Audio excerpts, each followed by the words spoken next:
Hello and welcome to the latest episode of the Low Budget Review Show. I'm your unwell host, Eric Smith, and today I'm talking about The Terminal by Amber Fallon. This is from Fresh Pulp Press. There you go. It's just a little tiny book, barely over 100 pages. As I said, I am unwell. I have kind of a nasty cold, but I wanted to get this reviewed and get this video posted. So here we are with The Terminal. So this is the story of Dirk Bradley. And Dirk and his boyfriend are at an airport. I believe they're in Chicago. Could be Detroit, but I think it's Chicago. Anyway, they're traveling home to visit Dirk's family for Christmas. And they're just in the airport waiting on their flight when they see a plane crash. Like a plane's coming in to land, and it crashes. One of the wings is missing, and then meteors start crashing into the airport. And from one of the impact craters, they see these very humanoid aliens come crawling out and just start slaughtering people. And that's your setup. That's basically what you've got going on in The Terminal. It's you can see one of those aliens right there. So, excuse me. This is a very action-packed story. This is the first I've read from Amber Fallon. This may be her first novella length. I could be wrong. There's no bio for the author in here. But it's a pretty exciting story. The writing, I think, is a little rough. That's the impression that I got anyway when I was reading it. It flows pretty well. There's some rough patches, some little hiccups, but nothing that's going to detract from the story.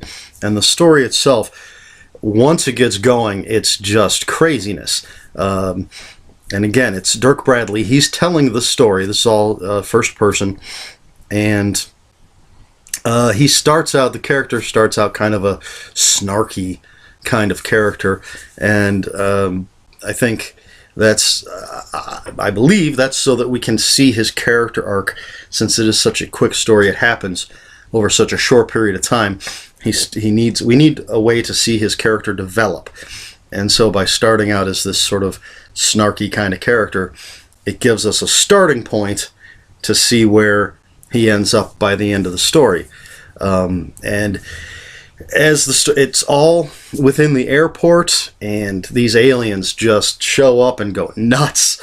So Dirk runs into some other survivors, and anybody that we meet is just trying to find a way to survive and get the hell out of the airport and get away from what's going on.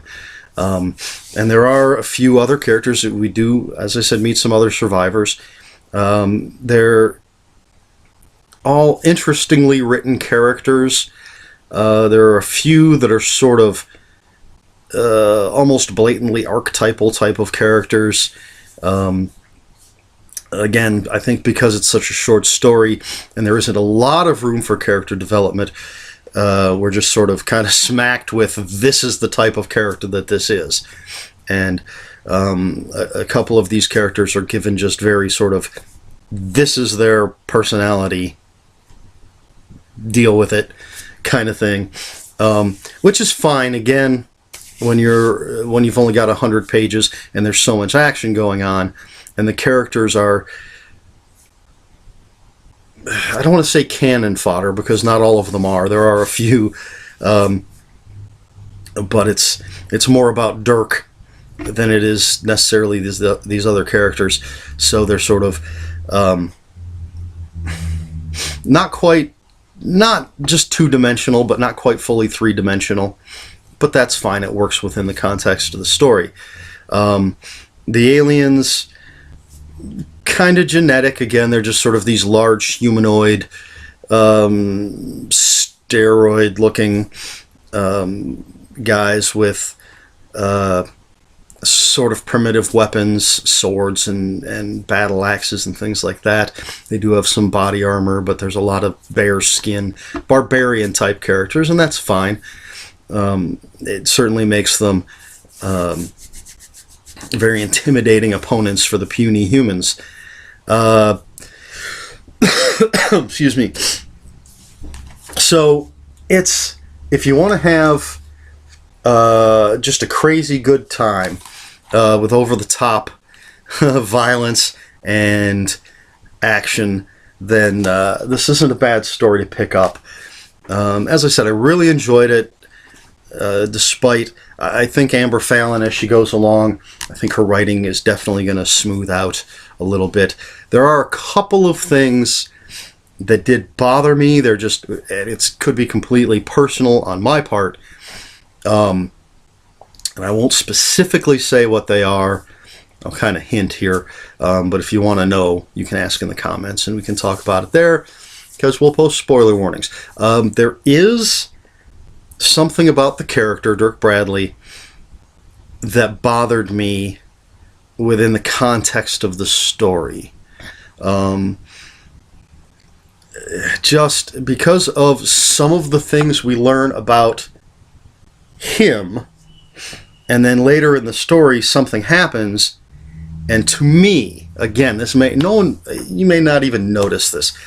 To me, this thing happens, and I'm like, well, that's kind of, it's hard to believe that a person that is this wouldn't get this. I know that's incredibly vague. And it doesn't even, I guess it doesn't really impact the story, but I don't want to give anything at all away. But that bothered me. Again, maybe that's just me. So this, just sort of this little character thing that to me didn't make sense. And the only other thing is there is a sort of horror movie, horror story trope that's in here. And it's, to me, it's something that's very overused. Maybe that was her point. I don't know. But for me, I would have liked to have seen it handled completely differently. She could have acknowledged the trope without actually using the trope. Again, not going to say what it is, and this one definitely is spoilery. So if you want to know what I'm talking about, comments below, open for spoilers. But it just kind of, you know, I just got to the point and was like, really? This sort of thing? Again, it's done so many times. And I think there was a different way that it could have been handled. But again, aside from those two little things, just a really entertaining story, which for something this small, this quick, I think is what you're looking for. So with that being said, this is my rating here. And what I went with was, wow, that's horrible lighting. I went with 3.5 out of 5 meteors crashing to Earth. And just because, and it has absolutely nothing to do with the story, but I put Superman trying to stop the meteor. See if we can get better. That's a better view, I think. The light coming from the window kind of glares. But so there you go. It's 3.5 out of 5 meteors crashing to Earth with Superman trying to stop it. Hey, it's my video show. I can do what I want, even though Superman has nothing at all to do with this story. I just thought the meteors were kind of blah, so I'd throw a little something extra in there. Besides, you know, Superman would try and save the day if he could. So yeah, 3.5 out of 5. I think not a horrible rating, a little bit above average. And that's kind of what you get with this. It's a little bit above average. Entertaining characters, very entertaining story, some crazy crazy violence, and I mean, there are some things that are kind of heart-wrenching. A couple of things that happen in here will hit you in the feels, I think, which is nice. Again, considering how short the story is, how quickly everything moves, the fact that Ms. Fallon can fit all these other things, these things into the story, and make you feel something, I think is pretty good. So that's Terminal by Amber Fallon. I did not cough or sneeze or go completely catatonic, as I almost expected to do during this video. So there you have it, 3.5 out of 5. So if you have any questions, comments, or corrections, please put them in the comments below. As I've already mentioned a couple of times, comments are open for spoilers. Just post a spoiler warning, and I'd be happy to talk about anything in this book or anything. Please like, share, and subscribe, because, you know, I need that feedback. I need justification. And I will have a link or two for the book in the description down below if you want to pick it up. And I think that's all I've got. So this has been the Low Budget Review Show. I have been Eric Smith, and hopefully I'll survive for the next one. Until then, read more books.